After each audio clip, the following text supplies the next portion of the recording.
L'Égypte se trouve parmi les 10 premières destinations touristiques selon Lonely Planet.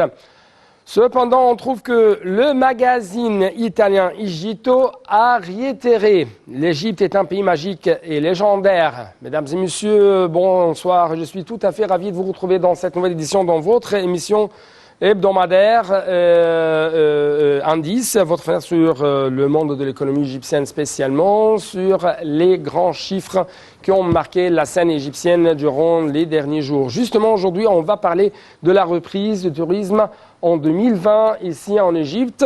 Et même, si je peux dire, le secteur du tourisme se redresse graduellement grâce à l'assouplissement des restrictions sur les voyages et l'accélération de la vaccination dans le monde.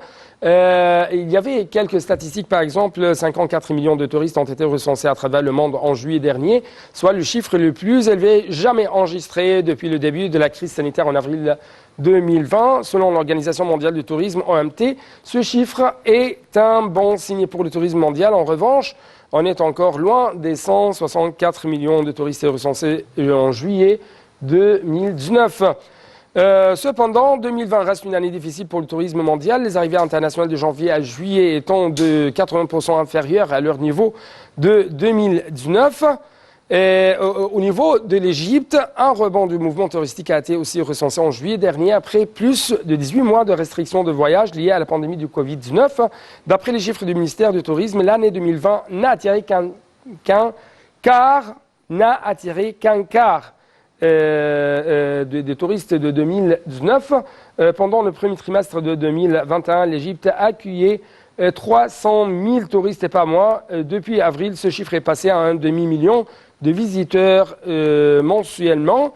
Avec le retour donc des touristes russes en août dernier, ces chiffres est encore augmenté. En fait, la Russie a rouvert son espace aérien avec l'Égypte, mettant fin à 6 années d'interdiction. Et en même temps, on trouve que l'Égypte retrouve le retour des touristes britanniques. Donc, plusieurs éléments on va proposer aujourd'hui dans notre discussion avec notre invité de marque, M. Simon Essaïr, un expert dans le domaine touristique. Monsieur Simon Essaïr, vous êtes toujours le bienvenu sur Nal TV International. Bonjour. Bonjour, monsieur. Encore une fois, à quel point vous trouvez que le tourisme a relevé la tête, que ce soit au niveau mondial et spécialement en Égypte, et ce, grâce à l'assouplissement des restrictions sur les voyages et l'accélération de la vaccination dans le monde? Alors, l'Égypte, c'est le meilleur pays du monde qui a réussi à faire une reprise du tourisme. Les conditions étaient très, très favorables pour l'Égypte, car au début de notre haute saison, qui démarre vers le mois d'octobre, le taux de vaccination en Occident, en Europe, il avait déjà dépassé les 70%, et ça correspond à leur basse saison et à leur voyage extérieur vers les pays chauds, dont l'Égypte se caractérise par le soleil concernant la mer Rouge, Hurghada, Sharm el-Sheikh, et le tourisme culturel concernant les croisières Luxor et Assouan. Concernant l'intérieur de notre pays, nous, on a réussi à faire une vaccination parfaite pour le secteur touristique, les employés du tourisme, les employés du secteur hôtelier, les employés du ministère du Tourisme à la totalité, sachant que les sites sont bien protégés, les hôtels dans un état de perfection, une surveillance qui est en direct de notre Premier ministre et ministre pour assurer la qualité sur terre. Et de là, qu'on a pu faire chez nous un mouvement touristique exceptionnel. Nous, on parle d'un taux d'occupation qui va atteindre très, très bientôt le 100%. Le recensement, il a fait vraiment un déplacement pour toutes les restrictions du voyage qui ont été liées à la pandémie du Covid-19. Les chiffres du ministère du Tourisme représentent qu'on est un pays très attirant pour le tourisme, surtout si on se compare avec les années précédentes. Le nombre par mois, il a dépassé le record de 81% de retour. On parle d'un chiffre qui dépasse le 1,5 million de visiteurs mensuels. Ouais. Les touristes russes, dont vous avez bien... Oui, nous allons essayer d'avoir un peu d'explications en détail pour chacun de ces éléments que vous venez de nous susciter. Mais premièrement, sur le titre, l'Égypte est le pays des pyramides, l'une des 7 merveilles du monde et la terre de la civilisation.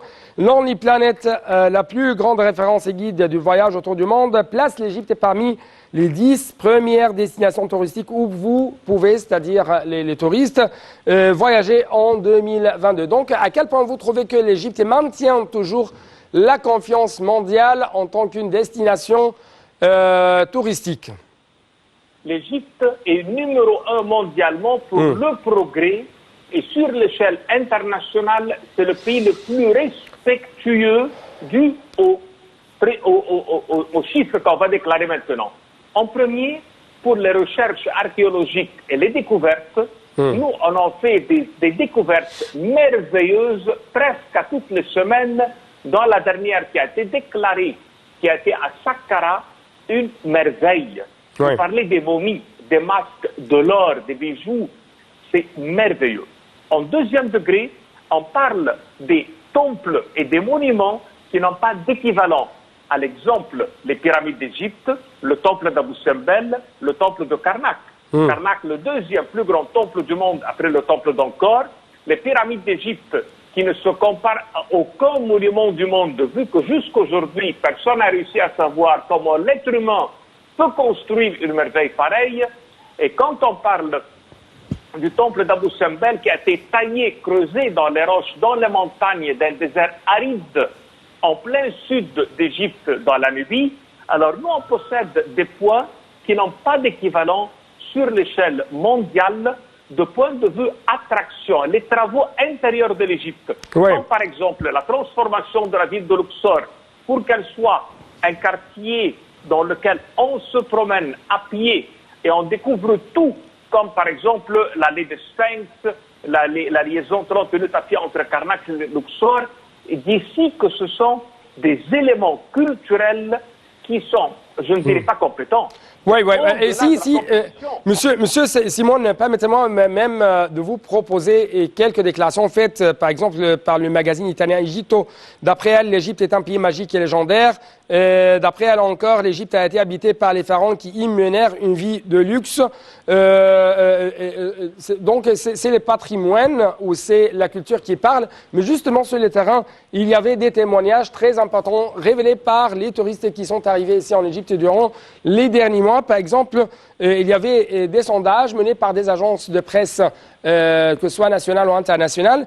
Selon eux ou selon ces témoignages, les touristes étrangers saluent la sécurité et la bonne hospitalité régnant en Égypte. Et donc, deux éléments très importants à côté de ces mesures de vaccination, de ces mesures de comment garder toujours les gestes et barrières pour arriver à un site ou à une destination touristique très sûre du point de vue sanitaire et également du point de vue sécuritaire. Alors, les tours opérateurs italiens, ils ont bien examiné l'Égypte en tant que destination exceptionnelle. Ouais. Et de là qu'ils ont pris la décision pour l'appeler destination favorable pour commencer à promouvoir l'intensivement du tourisme pour nous. Alors, on trouve par exemple que le président du département central du tourisme extérieur, il a bien fait une délégation spécifique et spéciale pour assister par exemple à la cérémonie d'ouverture du salon auquel a participé plus que 60 pays et qui ont représenté les marchés touristiques internationaux au monde. On trouve par exemple que l'Égypte, durant cela, elle fait l'attraction par la présence des ambassadeurs, des ministres, des chefs d'agence. Tout le monde est autour de cette destination qui est considérée une mine d'or, tellement qu'elle réussit à se placer sur le marché touristique, à faire une attraction. Et de là que les voyages qui se font pour l'Égypte sont très variés. Vous parlez, on joue entre la mer, le désert, le safari, et d'ici que les gens peuvent venir chez nous à multiples de raisons. Oui, mais permettez-moi, vous parlez actuellement des produits touristiques. Je vais bien sûr arriver à ce point, mais si je parle du point de vue sécurité, du point de vue des mesures sanitaires toujours maintenues sur le terrain ici en Égypte pour arriver à un site touristique sûr pour les touristes. Ah oui, alors pour le sujet sanitaire, c'est le pays qui n'a aucun malade à nos jours dans ses hôtels. C'est le seul pays qui a une variété de nourriture, une variété de restaurants et des dîners entre le désert, les Bédouins, les hôtels de 5 étoiles, et on n'a aucun malade. Oui, et ici, à cet égard, le ministre égyptien du tourisme a déclaré que les plages égyptiennes sont exemptes du coronavirus, et il y avait d'autres explications dans des interventions médiatiques, par exemple. Selon lui, toujours les touristes, quand ils regagnent leur pays, il y avait des tests sur eux menés par menés par leur pays, les services propres de leur pays, pour arriver à ce résultat que l'Égypte est exempte, ou les destinations touristiques de l'Égypte est exempte de coronavirus. Bien sûr, on est exempté car on a pu atteindre dans le secteur touristique une vaccination 100%. Et plus, on fait les tests pour les arrivées de touristes et on fait le check en permanence. Et le ministère de Santé, il a des points dans toutes les plages pour surveiller et veiller sur la sécurité sanitaire. Et d'ici que nous, on est vraiment très sains sur ce point. Et ça encourage l'arrivée des charters et les vols réguliers à toutes les destinations touristiques de l'Égypte. Et de là que quand il y a une participation dans n'importe quel salon international, comme par exemple celui réuni en Italie, vous trouvez la réussite de l'Égypte sur ce secteur du Covid-19. Oui. Et si permettez-moi de vous même poser cette question, à quel point vous trouvez que des tels efforts déployés de la part du ministère de la Civilisation ou du ministère de l'Aviation civile plutôt, en ce qui concerne des vols aériens actuels à des prix abordables pour visiter les différentes destinations touristiques en Égypte? Oui, sur ce point on a beaucoup travaillé car c'est vrai que l'Europe elle a cassé les prix pour ces vols intérieurs et pour les charters. Il y a des villes en Europe qui payent de l'argent pour les compagnies de charters d'une façon à leur ramener la clientèle et ramener un revenu pour leur ville. Et cette compétition n'est pas légale, qu'on paye pour l'arrivée. Et de là que l'Égypte, elle devrait faire un grand effort pour faire une attraction réelle, légale, compétition de prix, vu qu'on a des destinations autour de nous aussi bien qui font des essais agressifs pour l'attraction de ce domaine, mais nous, on travaille et on joue d'une façon très, très correcte et on fait des services dans nos aéroports à très haut niveau, sécurité au top, on n'a pas de limites d'attente, on a des facilités pour les visas, on a fait le visa électronique, on a des merveilles d'une façon à regrouper les gens tout autour de leur accompagnateur guide avec des stations pour leur bus, une facilité extrême et des prix abordables et des taxes réduites et des visas faciles à atteindre. Et c'est comme ça qu'on fait notre compétition. Oui. Retour des touristes russes en Égypte signifie quoi selon vous? Mais avant de vous donner les paroles, permettez-moi de rappeler les téléspectateurs que les touristes russes reviennent en novembre au niveau de la mer Rouge en Égypte depuis en fait l'attaque terroriste d'un avion en 2015 et qui a fait 224 victimes, essentiellement russes. La ville de Sharm el-Sheikh souffre de l'absence de touristes. Rapidement après cette attaque, la Russie a interdit aux avions russes d'atterrir dans la zone et ce n'est que récemment que l'interdiction de longue date a été finalement levée. Actuellement, ces jours-ci, une vingtaine de vols en provenance de la Russie atterrissent à Sharm el-Sheikh chaque semaine et donc même il y avait d'autres efforts déployés de la part de l'Égypte afin de rendre la destination égyptienne de plus en plus compétitive, c'est qu'il y a une sorte des tentatives de supprimer les frais de visa pour 28 pays. Donc, c'est à vous de nous donner plus d'explications sur ce qui concerne l'importance du retour des touristes russes en Égypte. Alors, le tourisme russe est un tourisme très, très spécial. Oui. On ne peut pas vraiment comparer aux autres, lui et celui de l'Ukraine. Et la raison, c'est que nous, on est la première destination soleil pour la Russie et pour l'Ukraine. C'est le vol le plus proche et c'est le plus réputé. En second, c'est le lieu de la plus grande communauté russe résidente. On parle de plus que 20 000 qui résident dans la ville d'Hurghada d'une façon permanente et qui ont fait de cette ville leur pays. Et on a un troisième point, c'est la réputation de l'Égypte dans ce pays. Ouais. Vu qu'on fait des hôtels 5 étoiles avec un service totalitaire de repas et des boissons. Et on a une destination qui parle le russe. La majorité des employés dans ces hôtels parlent la langue du visiteur. Et ça, c'est rare. On trouve ça nulle part dans le monde. Il y a toujours l'anglais qui est une langue en commun, qui vraiment crée une difficulté pour des gens qui viennent en tourisme et qui n'ont pas cette culture de langue étrangère. D'ici que l'Égypte, à Hurghada et à Sharm el-Sheikh, elle a vraiment une grande réussite avec les Russes qui cherchent une destination soleil qui n'est pas chère, proche de chez eux, service complet.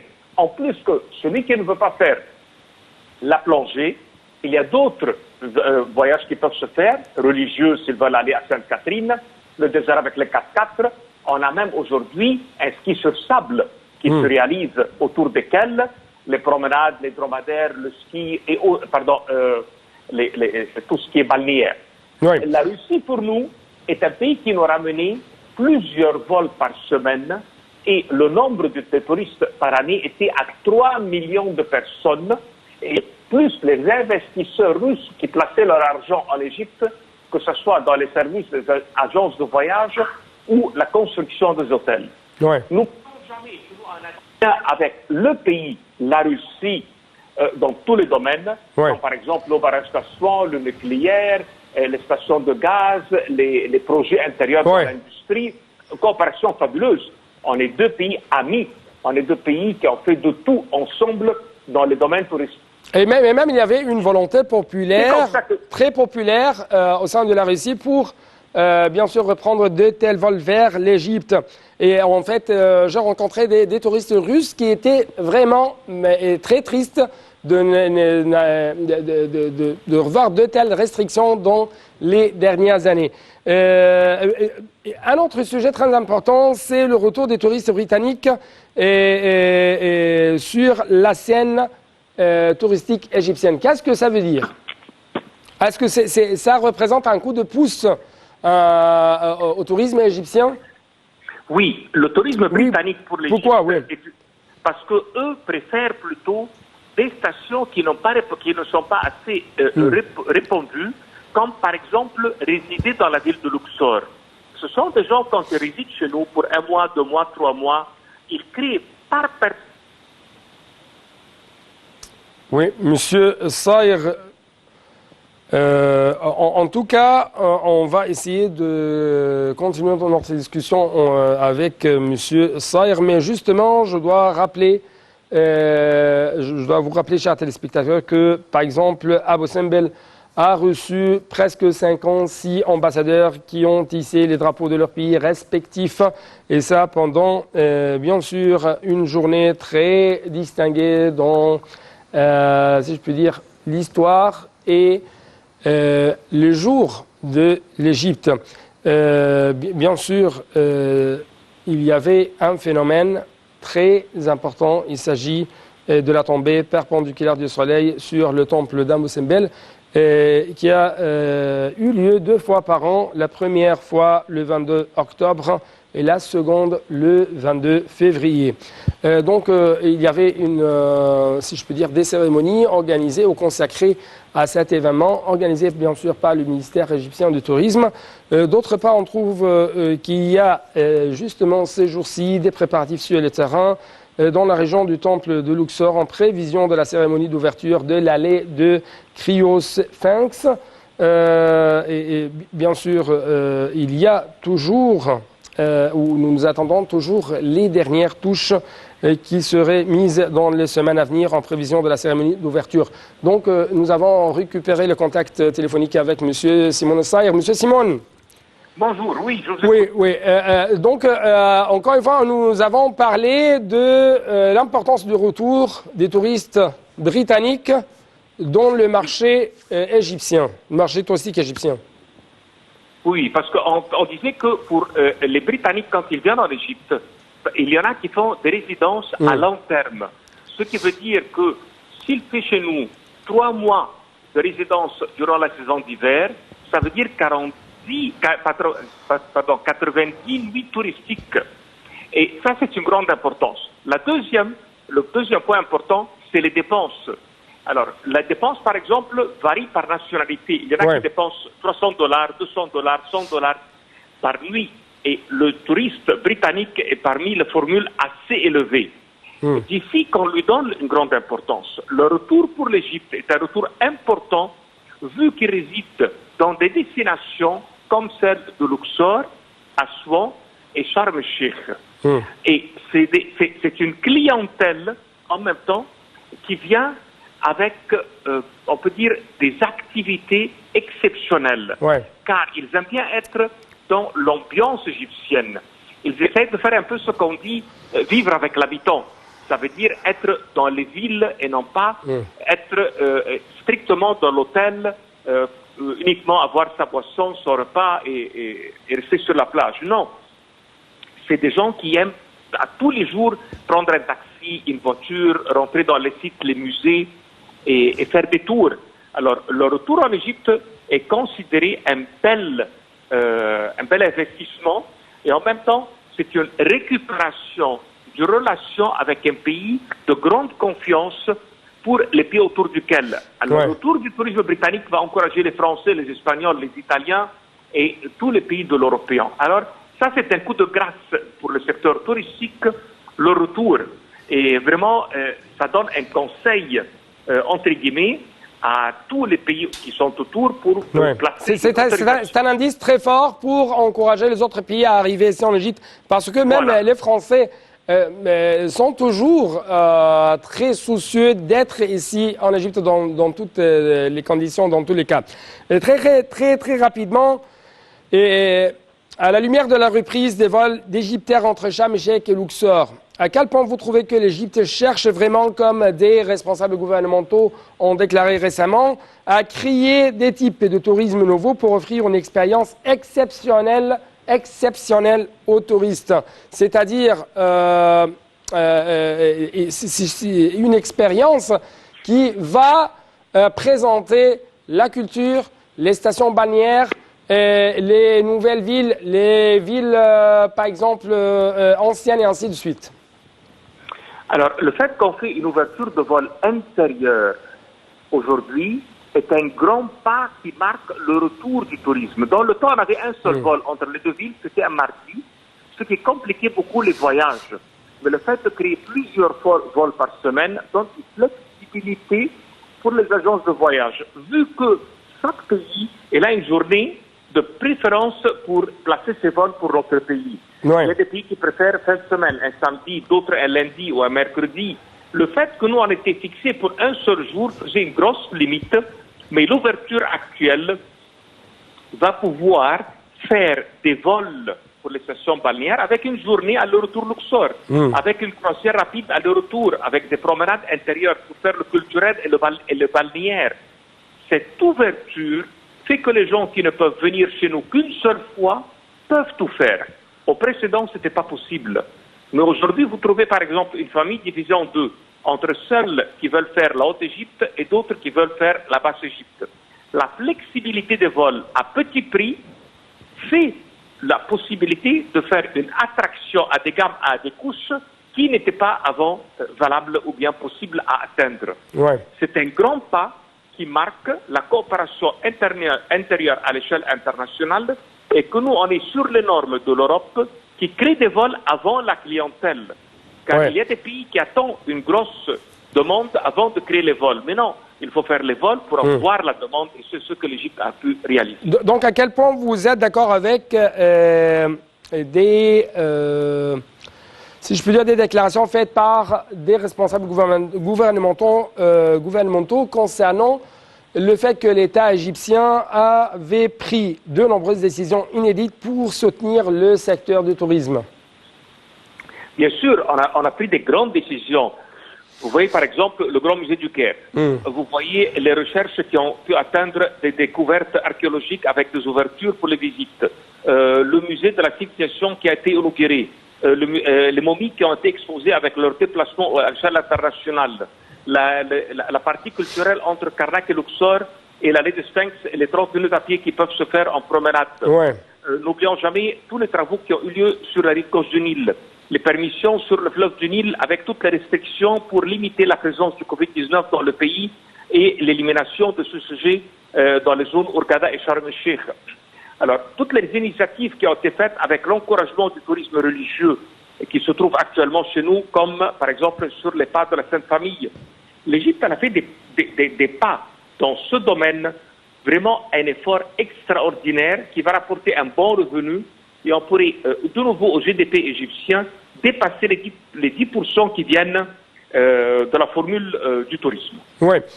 En fait, il y avait quelques cérémonies concernant ou des préparatifs concernant par exemple l'allée de Syro-Sphinx ou Luxor par exemple a accueilli les activités de la journée mondiale des villes 2022, non seulement pour révéler ses propres secrets historiques, mais aussi pour révéler les secrets de l'Égypte moderne et l'Égypte qui, à chaque moment, essaye de faire des accomplissements sur le terrain, de nouveaux projets, notamment au niveau de ce qu'on appelle les villes intelligentes, les villes modernes. Donc, comment vous avez observé un tel événement? Alors, ces événements ont montré le suivant. En premier, le tourisme électronique. Et deuxièmement, le gouvernement électronique. Et en troisièmement, les travaux qui ont été faits pour l'infrastructure, comme par exemple les grandes rues et les parkings pour les bus. N'oublions jamais les travaux de restauration intérieure de monuments historiques, l'accueil des guides touristiques et le travail des inspecteurs pour l'ouverture des sites, l'éclairage des sites et en même temps la circulation intérieure qui permet la présence des groupes avec des guides qui peuvent expliquer sans déranger les uns les autres. Ouais. Les efforts d'organisation ont été fabuleux. La présence de tous ces personnages internationaux dans les grands hôtels 5 étoiles a fait la promotion pour les hôtels, pour l'accueil, pour les visites, pour les tours opérateurs, aussi bien que les brochures qui ont été réalisées, la distribution des cartes qui nous a fait la promotion.